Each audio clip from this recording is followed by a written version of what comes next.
మెజార్టీకే రాజ్యాధికారం కార్యక్రమానికి తిరిగి స్వాగతం.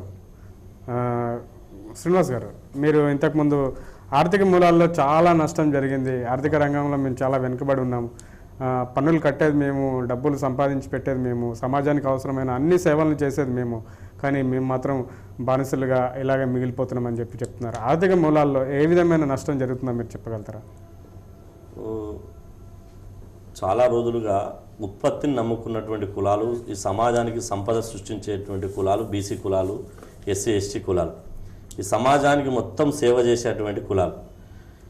ఈరోజు ఇప్పటికీ స్వాతంత్రం వచ్చి 63 సంవత్సరాల తర్వాత ఒక విశ్వబ్రాహ్మణ కుటుంబం మొన్న నల్గొండ జిల్లాలో కుటుంబం విషం దాగి చనిపోయింది. చిన్న పిల్లలు కూడా, సమాజం మొత్తం అంతా బాధపడ్డారు చూసిన వాళ్ళందరూ. వాళ్ళే కాకుండా చేనేత కార్మికులు మగ్గానికి ఉరిపోసుకుంటున్నారు, గీత కార్మికులు, అనేక కులాల వాళ్ళు, ఇలా చిన్న చిన్న కులాల వాళ్ళు. ఇప్పటికీ బీసీ కులాల్లో సంచార జాతులు కూడా ఉన్నారు. అంటే ఒక కాడ ఇల్లు లేకుండా, ఒక కాడ ఓటు హక్కు లేకుండా, ఒక కాడ కనీసం ప్రభుత్వం కల్పిస్తున్నటువంటి సంక్షేమ పథకాలయో తెలుసుకోలేనటువంటి పరిస్థితులు కూడా ఉన్నారు. అయితే ఎప్పుడైతే ఈ భూమి, ఎప్పుడైతే వ్యాపారం, ఎప్పుడైతే ఈ పరిశ్రమలు, ఎప్పుడైతే సినిమా రంగము అగ్రకులాల చేతులు ఉన్నదో, 63 సంవత్సరాలుగా బీసీలు, ఎస్సీలు, ఎస్టీలు పాలేరుగా ఉండనొస్తున్నారు. బీసీలలో కొద్దో గొప్ప ఏళ్ల మీద లెక్క పెట్టబడినటువంటి వాళ్ళు ఉండొచ్చు, కానీ మెజార్టీగా మాత్రం ఆర్థికంగా చాలా కోల్పోయారు. ఇలా ఒక చదువుకున్నటువంటి యువకుడు, ఒక బీసీ యువకుడు, మాకు లోన్ కావాలంటే బీసీ కార్పొరేషన్ 50 పైసా ఉండదు, ఏ కార్పొరేషన్ ఉండదు, ఎస్సీ కార్పొరేషన్ ఉండదు, ఎస్సీ కార్పొరేషన్ ఉండదు. ఇవాళ ఒక పారిశ్రామికవేత్త మేము లోన్ తీసుకోవాలి, ఒక పరిశ్రమలు పెట్టాలంటే ప్రభుత్వం ఆయనకు భూమి ఇస్తుంది, వాటర్ ఇస్తుంది, అనేక సబ్సిడీలు ఇస్తుంది, కోట్ల రూపాయలు, 100 కోట్ల రూపాయలు ఇస్తుంది. తర్వాత ప్రభుత్వానికి ఆ పరిశ్రమ పెట్టిన తర్వాత మళ్ళీ ఎక్కడ కూడా లోన్ ఎగ్గొట్టడమే తప్ప కట్టినటువంటి దాఖలేదు. అంటే సంపద సృష్టించేటువంటి వాళ్లకు ఒక మరమగ్గాలు కొనుక్కుంటామనో, లేకపోతే ఓ కుండలు చేసేది ఒక ఆధునీకరిస్తామనో, లేకపోతే ఈ బీసీ కులవృత్తులు ఒక తాటి చెట్టు ఎక్కుతాను కావాలనో, చేపలు పట్టుకునే ఒక మత్స్యకారులు కానీ ఒక వృత్తిని, ఒక నైపుణ్యం గల వృత్తిని ఆధునీకరించుకోవడం కోసం ఒక లోన్ ఇవ్వండి ఇవ్వరు. కానీ వేల కోట్ల రూపాయలు అప్పరంగా అగ్రకులాలు గట్టబెడుతున్నారు. ఇలా నాగేశ్వర సినిమా ఇండస్ట్రీ చూసుకుంటే, ఇలా సినిమా ఇండస్ట్రీ అంతా బీసీలది. వెనుకటికి చక్కగా భాగవతం ఆడి ఇలా బీసీలు ఉన్నటువంటి భోగములు వాడేది మంచిగా. కానీ ఇలా సినిమా రంగం కూడా పక్క వాళ్ళకి చేతిలో పోయింది. ఇలా నాగేశ్వరరావు పోతే మా తాత నాగేశ్వరరావుకు ఆడియన్స్ అయిపోయాడు, ఇలా నాగార్జునకు మా తరం ఆడియన్స్ అయిపోయింది, ఇక ఆయన కొడుకు నాగ చైతన్యకు మళ్ళీ మా పిల్లలు ఆడియన్స్ అయిపోయింది. అంటే వారసత్వంగా సినిమా రంగం వాళ్ళది, పరిశ్రమ రంగం వాళ్ళది, చూసేటోళ్ళు, ఓట్లు వేసేటోళ్ళు, సినిమాలు చూసేటోళ్ళు, తర్వాత శ్రమ సంపద సృష్టించేటోళ్ళు మా వాళ్ళు అయిపోయారు. అంటే తేడా ఎక్కడ కూడా డిస్పారిటీ అనేది చాలా స్పష్టంగా. ఓకే, మీరు చెప్తుంది వాస్తవం అండి. దాని గురించి మాట్లాడే ముందు మీతో మాట్లాడడానికి వైజాగ్ నుంచి సూర్యనారాయణ గారు లైన్లో ఉన్నారండి. సూర్యనారాయణ గారు, జైభీం సార్, మీ టీవీ వాళ్ళని తగ్గించి మాట్లాడండి. నమస్కారం అండి. నమస్తే సార్. యాజిటీగా మెజారిటీగా రాజ్యాధికారము మన స్క్రీన్ మీదకి వచ్చిన తర్వాత ఆల్రెడీ మహారాష్ట్రలో డివైడ్ చేయడం మొదలు పెట్టారండి. ఎందుకంటే మాకు అత్వాలైన ఒక దళిత లీడర్ని తీసుకొని మరి భీమశక్తి, శివశక్తి అనే పేరుతో చేశారండి. భీమశక్తి అంటే మరి మహాభారత భీముడు, భీమరావు అంబేద్కర్ శక్తి మాకు అర్థం కాలేదు. శివశక్తి అనగా శివుడి శక్తి అని అందరికీ తెలుసు. అక్కడ ఆ ఫ్యాక్షన్ తీసుకొని వచ్చి భీమశక్తి, శివశక్తి అని తీసుకొని వచ్చి ఒక అగ్రవర్ణ పార్టీ ఏం చేసిందంటే అక్కడ దళితులు ఆల్రెడీ విడగొట్టడం మొదలెట్టిందండి. ఇంకా మనం ఉత్తరప్రదేశ్కి వస్తే ఇద్దరు మరి ఉమాభారతి గారిని మరి సింగి గారిని ఏం చేశారంటే వాళ్ళకి ఇచ్చి ఇక్కడ మాయావతి గారికి అపోజిషన్ మా యాంటీ మాయావతి గ్రూప్ ని సైడ్ చేసి if BJP voted to power మీ యొక్క చరిత్రని, మీ సాక్రిఫైస్ ని, స్వాతంత్ర రోజులు మీరు పడిన బాధల పుస్తకాల్లో రాస్తారు, మా పిల్లలు చదువుకుంటారు అంటున్నారు. కానీ అక్కడ మీకు అధికారం ఇస్తామని మాత్రం కమిట్ అవ్వలేదు. ఇంకా మన ఆంధ్రప్రదేశ్కి వస్తే పరిస్థితి ఎలా ఉన్నదంటే సామాజిక న్యాయం జరిగే పరిస్థితి లేదు. సరే, ఇంకా విచిత్రమైన విషయం ఏంటంటే నేను పేపర్లో చూశాను, 64 సంవత్సరాలుగా గుర్తురానటువంటి రాజకీయాల్లో కులాలు ఎందుకని ఒక మీడియానో ఒకేమో ప్రింట్ మీడియా ఒక పత్రిక నిన్న తీసింది, మీరు చూడండి. రాజకీయాల్లో కులాలు ఎందుకంటే 64 సంవత్సరాలుగా ఏ అగ్రకులాలు పాలిస్తున్నారో వీళ్ళకేమో అది పట్టలేదు. ఇప్పుడు ఎప్పుడైతే ఎస్సీ ఎస్టీ బీసీ మైనారిటీస్ రాజ్యాధికారం కావాలన్నారో ఇప్పుడు కులాలు ఎందుకంటే 64 సంవత్సరాలుగా పాలిస్తున్నది ఏ కులాలు అనేది మర్చిపోయారు. అంటే 64 సంవత్సరాలు ఇంకా బడుగుల ఈ బ్రతుకులు అంటే బలిపీఠం ఇంకా అలాగే మనం బలిపీఠంలో బలి చేద్దాము ఈ కులాల వారు ఇప్పుడు గుర్తొచ్చింది కులాలు ఎందుకని అర్థం. కాబట్టి యాక్చువల్ గా దీన్ని డివైడ్ అండ్ రూల్ ఆల్రెడీ జరుగుతుంది. కాబట్టి త్వరితగతిని 2014 ఎలక్షన్లకి మనం సన్నిద్ధం కాకపోతే ఈ డివైడ్ అండ్ రూల్ ఇలాగే కొనసాగితే కొంతమంది యాంటీ మరి SC ST BC minorities group లో ఖచ్చితంగా అగ్రవర్ణ పార్టీలతో కలిసే అవకాశం ఉంది. ఆ విధంగా ప్లాన్ చేయాలని నేను కోరుకుంటున్నాను. ఓకే అండి, థ్యాంక్ యూ సురేందర్ గారు. అలాగే మీతో మాట్లాడడానికి హైదరాబాద్ నుంచి నరేందర్ లైన్లో ఉన్నారు. నరేందర్ గారు హలో, నమస్తే అండి. అన్న నమస్తే అన్న, శ్రీనివాస్ గారా? నమస్తే బ్రదర్. అన్న నమస్తే అన్న. అన్న ఒక్కటే క్వశ్చన్ చెప్పన్నా. ఇప్పుడు ఇంతకుముందు ఉన్నది మన ముఖ్యమంత్రి గారు రెడ్డి గారు, లేకపోతే అగ్రకులాల వారు. ఇప్పుడున్న ముఖ్యమంత్రి గారు రెడ్డి గారు, హోమ్ మినిస్టర్ అందరూ రెడ్డి గారులే. ఇప్పుడు అధికారం కోసం మీరు ముఖ్యమంత్రి కావాలని కొట్లాడుతున్నాయన రెడ్డి గారే. వీరందరికీ ఏ చూసినా ఏ టీవీ చూసినా జనాలు బ్రహ్మాండంగా వస్తున్నారు. అంటే ఈ జనాలందరూ అగ్రకులాల వాళ్ళనా, లేకపోతే అత్యధికంగా ఉన్న బీసీలా, ఎస్సీ ఎస్టీలా, వీళ్ళందరూ ఒకవేళ పోతుంటే వీళ్ళే అగ్రకులాల వర్గాల వారి నాయకత్వాన్ని కోరుకుంటున్నప్పుడు మీరెందుకు మాకు కావాలని కోరుతున్నారు? దీని మీద మీరు స్పందించాలి. ఓకే, థ్యాంక్ యూ నరేందర్ గారు. మంచి ప్రశ్న నిజంగా. సూర్యనారాయణ గారేమో డివైడ్ అండ్ రూల్ ఏదైతే ఉందో ఒక అగ్రనాయకులు ఉన్నారంటే ఎస్సీ ఎస్టీ బీసీకి సంబంధించిన వాళ్ళకి వ్యతిరేకంగా కూడా మళ్ళీ వీళ్ళని ఎస్సీ ఎస్టీ నాయకుల్ని ఉపయోగించుకుంటున్నారు. కావాలని ఇట్లా చేయడం వల్ల వీళ్ళని విభజించే ప్రయత్నం చేస్తున్నారని చెప్పి సూర్యనారాయణ గారు చెప్తున్నారు. నరేందర్ గారు చెప్పింది అయితే మీకు తెలిసిందే. అందరూ ఎవరైతే ప్రచారాలు చేస్తున్నారో, ఎవరైతే ఉద్యమాలు చేస్తున్నారో వాళ్ళ వెనకాల మీరు చెప్పినట్లుగా అందరూ కూడా జెండాలు మోసేది, వాళ్ళ ఎజెండాగా మారేది, ఓట్లు వేసేది, వాళ్ళని పల్లకి మోసేది మాత్రం బీసీలే కదా, మెజార్టీ ప్రజలే కదా, వీళ్ళే ఒక పార్టీ పెట్టుకోవచ్చు కదా అనేది నరేందర్ గారి క్వశ్చన్. ఇంతకుముందు చెప్పాను, పార్టీ పెట్టినటువంటి ఏదైనా కూడా ఒక దీర్ఘకాలికంగా వాళ్ళ కోసం పనిచేస్తున్నట్టు మనం వాళ్ళకు కల్పిస్తే, ఎవరైతే అట్టడుగు వర్గాలు ఉన్నారో మా కోసం వీళ్ళు ఉన్నారు, మా కోసమే పోరాటం చేస్తున్నారని ఒక ఆత్మవిశ్వాసం కల్పిస్తే కంపల్సరీగా వస్తుంది. అది తొందరలోనే అది ఆ ఆకాంక్ష నెరవేరుతుందని నేను భావిస్తున్నాను. రెండో విషయం ఏంటంటే ఇంతకుముందు చెప్పాడు, ఇలా 64 సంవత్సరాలుగా ఒక బీసీ ఎస్సీ ఎస్టీలు సూర్యనారాయణగా చెప్పారు. చైతన్యం అవుతుంటే ఇలా కులం లేదని అంటారు. మేము అంటున్నాం, నేను ఇంతకుముందే చెప్పాను, మీరు పార్టీ పెట్టినప్పుడు ఈ సమాజాన్ని రెండుగా చీల్చాలంటే కొంత బాధ అనిపిస్తుంది. ఎందుకంటే ఒక భారతదేశ పౌరునిగా తప్పని పరిస్థితుల్లో చీల్చవలసి వస్తుందని అన్నాను, కులాల వారిగా. అయితే కులం లేదన్నటువంటి వాళ్ళు ఈ రాష్ట్రం ఏర్పడ్డప్పటి నుంచి దాదాపు ఈ రాష్ట్రం ఏర్పడి ఈ రోజు వరకు కూడా ఒక బీసీ 50% పైగా ఉన్నటువంటి ఒక బీసీ వర్గానికి సంబంధించిన వాళ్ళు ముఖ్యమంత్రి కాలేదు. ఎందుకు కాలేదు అంటే ఇక్కడ కులమే ప్రధానం. మొన్న రోషయ్య గారు రాజీనామా చేసి కిరణ్ కుమార్ రెడ్డి గారు ముఖ్యమంత్రి అయ్యేటువంటి సమయంలో ఢిల్లీ అధిష్టానం ఏం ఆలోచన చేసింది? కాంగ్రెస్ పార్టీలో 4 సార్లు మంత్రిగా పనిచేసినటువంటి అనుభవం ఉన్న బీసీ నాయకులు ఉన్నారు, పిసిసి అధ్యక్షులుగా 2 సార్లు చేసినటువంటి వాళ్ళు ఉన్నారు. కానీ అవి ఏమి పరిగణలోకి తీసుకోకుండా జగన్ కాంగ్రెస్ పార్టీకి దూరమైండు. జగన్ రెడ్డి వల్ల కాంగ్రెస్ పార్టీ ఉన్నట్టు రెడ్డి అంత దూరం అవుతారు, కాంగ్రెస్ ఓటు బ్యాంకు దూరం అవుతుంది. రెడ్డి ఓట్లు ఎంత 3% కోసం ఢిల్లీ పెద్దలు ఆలోచన చేసి మళ్ళీ ఎవరిని పెట్టినా జైపాల్ రెడ్డిని పెట్టాలన్నా, కిరణ్ కుమార్ రెడ్డిని పెట్టాలన్నా ముఖ్యమంత్రి అని ఆలోచన చేసారు తప్ప ఒక డీ శ్రీనివాస్ పెట్టాలన్నా, ఓ బొత్స సత్యనారాయణ పెట్టాలన్నా, ఓ పొన్నాల లక్ష్మయ్యని పెట్టాలన్నా, ఓ రవిరెడ్డిని పెట్టాలనే ఆలోచన చేయలేదు. అంటే దాన్ని బట్టి ఏమవుతుంది, ఈ రాష్ట్రంలో కులం ప్రతిపదికనే సీఎం సీట్లు దొరుకుతున్నాయి, కులం ప్రతిపదికనే గవర్నర్ సీట్లు దొరుకుతున్నాయి, కులం ప్రతిపదికనే రాష్ట్ర గవర్నర్లు కాలేదు, రాష్ట్రపతి కాలేదు, బ్యాంకు చైర్మన్లు కాలేదు, ఈవెన్ సుప్రీంకోర్టు న్యాయస్థానాలకు కూడా కులం ప్రతిపదికనే దొరుకుతున్నాయి.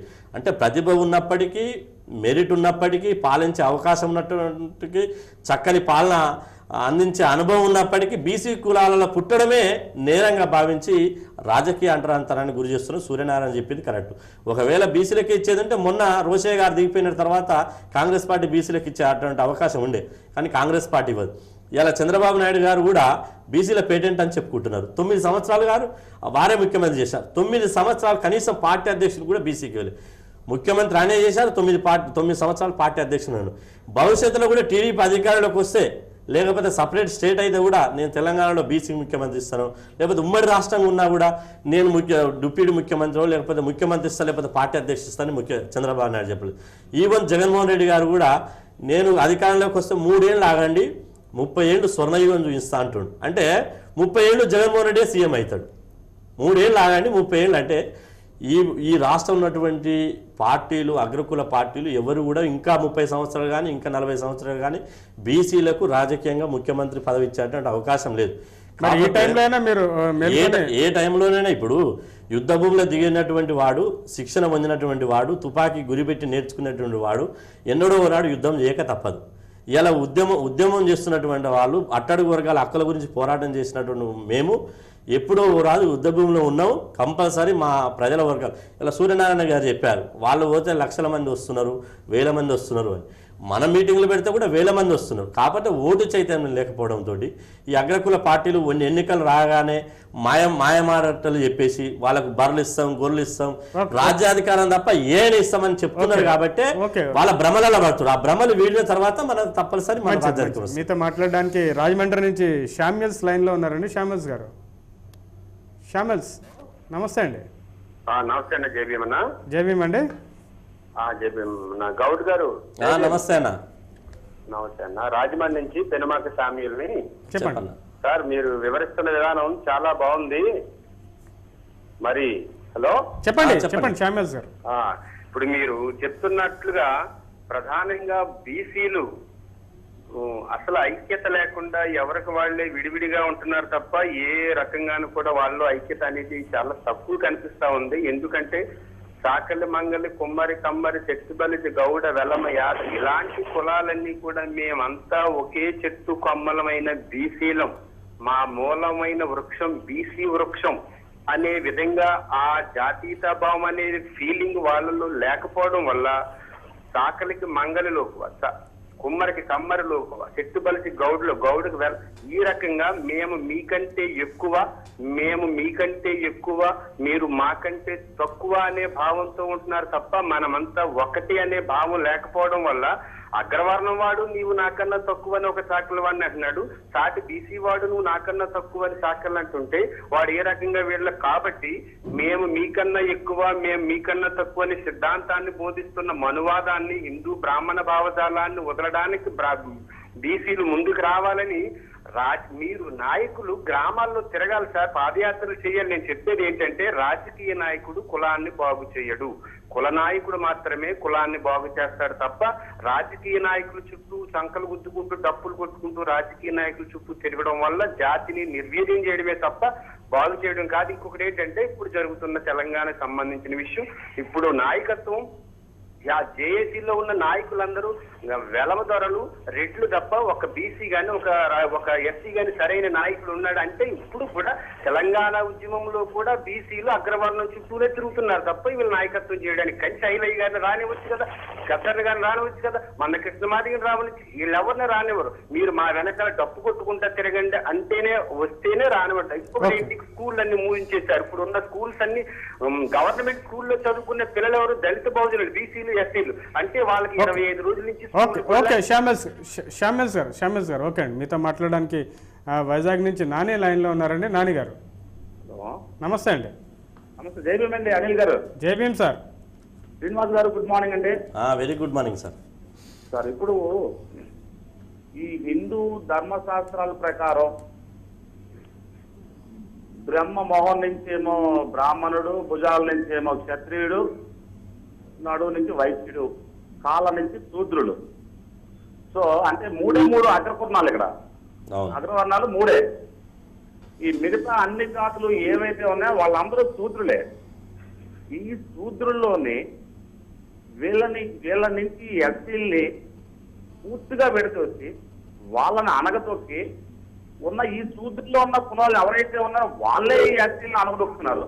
ఈ రోజు బీసీలు అనుకుంటున్న వాళ్ళు ఎవరైతే ఉన్నారో వాళ్ళందరూ శూద్రులు, మేము కూడా శూద్రులు అన్న సంగతిని మర్చిపోయి వీళ్ళు కూడా మేము ఒక అగ్రవర్ణం, మేము ఒక ఉన్నత స్థాయి కులం అన్న భావంలోకి వెళ్ళిపోయి ఈ బ్రాహ్మణవాదాన్ని బాగా వంట పట్టించుకొని ఉన్న వీళ్ళు ఎస్సీస్తో కలవడానికి ఏ గ్రామాల్లో అయినా మీరు చూడండి, మెయిన్లీ ఇప్పుడు అగ్రవర్ణాలు వాళ్ళు ఎలాగా ఎప్పటి నుంచో వాళ్ళు అడగదొక్కారు, వాళ్ళు విడదీశారు.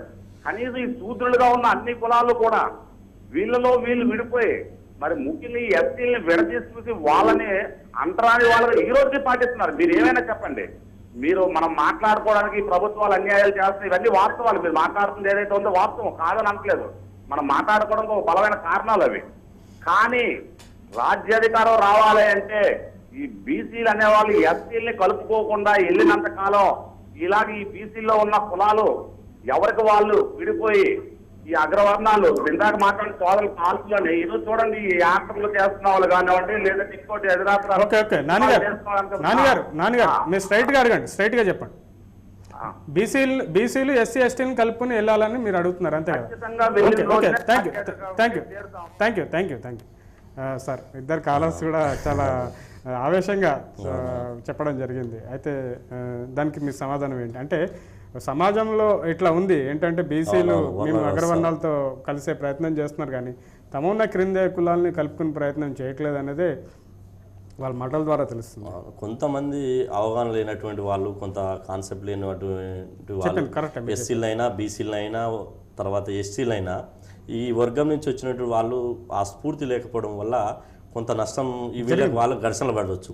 క్షేత్రస్థాయిలో ఏంటంటే ప్రజలల్లా చదువు లేకపోవడం, వందల సంవత్సరాల సంది వెనుకబాటుతనం ఉండడం వల్ల క్షేత్రస్థాయిలో చుట్టుపక్కల పక్క నివసించడం, ఆ విలేజ్లో ఉండడం, ఆ విలేజ్ ప్రతిపద తీసుకొని చిన్న చిన్న గొడవలు జరగడం, కొంత దూరం ఉన్నటువంటి ఏదైతే చదువుకున్న వాళ్ళు ఉన్నారో, ఇలా ఉస్మానియా యూనివర్సిటీ క్యాంపస్ ఉన్నది, ఇలా ఎస్సీ ఎస్టీ బీసీ విద్యార్థులంతా ఒక్కటిగా చదువుతున్నారు. అంటే చదువుకొని మన యొక్క జరుగుతున్నటువంటి అన్యాయం తెలుసుకున్నటువంటి వాళ్ళు ఎక్కడ కూడా ఈ గ్యాప్ లేదు ఎస్సీ ఎస్టీ బీసీలకు. ఎవరైతే చదువుకోలేదో, ఎవరైతే వెనుకబాటుతనానికి గురైనారో, ఎవరైతే మానసికంగా కొంత క్షేత్రస్థాయిలో ఉన్నారో వాళ్ళు కొంత కులఘర్షణ జరుగుతుంది. టోటల్గా ఇప్పుడు ఒక కుటుంబంలో సోదరుడు చెప్పినట్టు చాలా బాధతో అని చెప్పాడు, ఎస్సీలను కలుపుకోండి. మేమేమంటున్నామంటే ఎస్సీ ఎస్టీ బీసీలు అందరూ అన్నదమ్ములు. ఇలా మన మిత్ర వైద్యం ఉంది మన మధ్యన, కానీ శత్రు వైద్యం లేదు.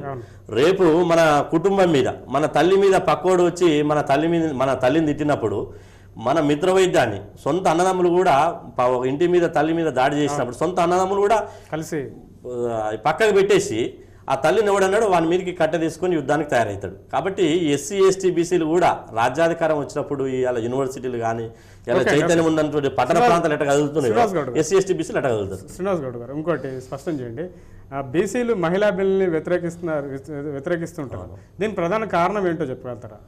అంటే బీసీ బిల్లుని ఖచ్చితంగా మహిళా బిల్లుని ఖచ్చితంగా వ్యతిరేకించవలసిన అవసరం. ఎందుకంటే మహిళా బిల్లులో ఎస్సీలకు ఎస్టీలకు బీసీలకు సబ్-కోటా కల్పించకుండా కేవలం మహిళలు సమాజంలో సగభాగం అని మహిళా బిల్లు తెస్తే మాత్రం ఒప్పుకునేది. ఎందుకంటే మహిళలు అంటే మా తల్లి మహిళని, మా అక్క మహిళని, మన చుట్టుపక్కల ఉన్నంతా మహిళని సగభాగం ఉన్నారు.